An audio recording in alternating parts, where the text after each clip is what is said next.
ola helai hian helai mun hi asang khop mai an mi tam takin helai mun hian ngam lova chuan kan han kan han fi do na ui ka khuaya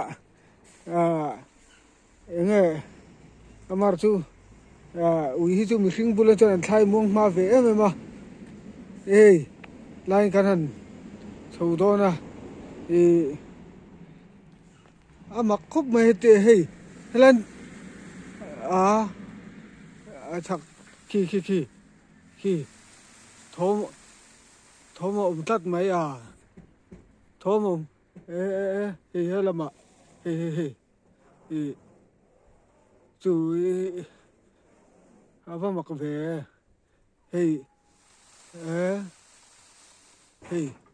khi mu them khi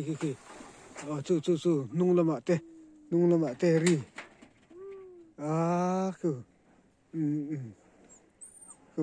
ko lại kìa chuan he ta bawk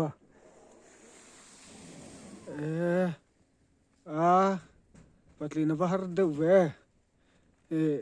ana sa ve ma ava mak ve mi hring en nia zan rei to riau me zan dar khat le tan ve ri to tiền nào mà sáng em thì là lấu ta tóc mày khu ta con thì lấu ta tóc mày hay là chế à khăn thế là có ri ông mà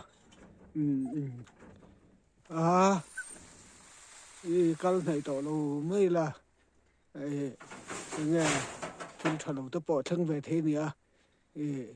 mình xin tan bỏ nghe trên nó hiện biết rồi vaกันthì bác chú con này tổ lâu mới là thành sự đuôi anh thò mình nó sao về mà đâu nè em po níu là lại muốn thì in thì thiêng lâu lẽ mày và mặc về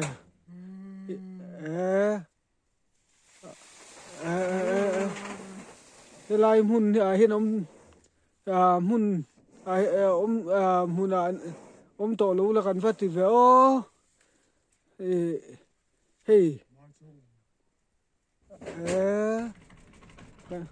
lâu anh ấy lệ mình hẳn dẫn đến trong cái chốn hay là muốn hiện ông tổ lâu là hẳn sửa sân tổ là cần đủ lên đi rap thao về hay là hiện khen lâu là tóc mày khen đum lâu là tóc mày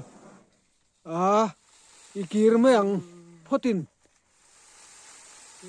kan kia ngot mày đâu nè ui tên này ngot kan nè ui chú bậu ngâm lâu khục già rồi mày thằng lâu dọc nghe kan đủ tóc mày ăn nghe đôi tế bộ kan ăn rừng mày ole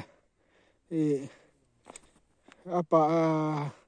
huisen harve deu lamani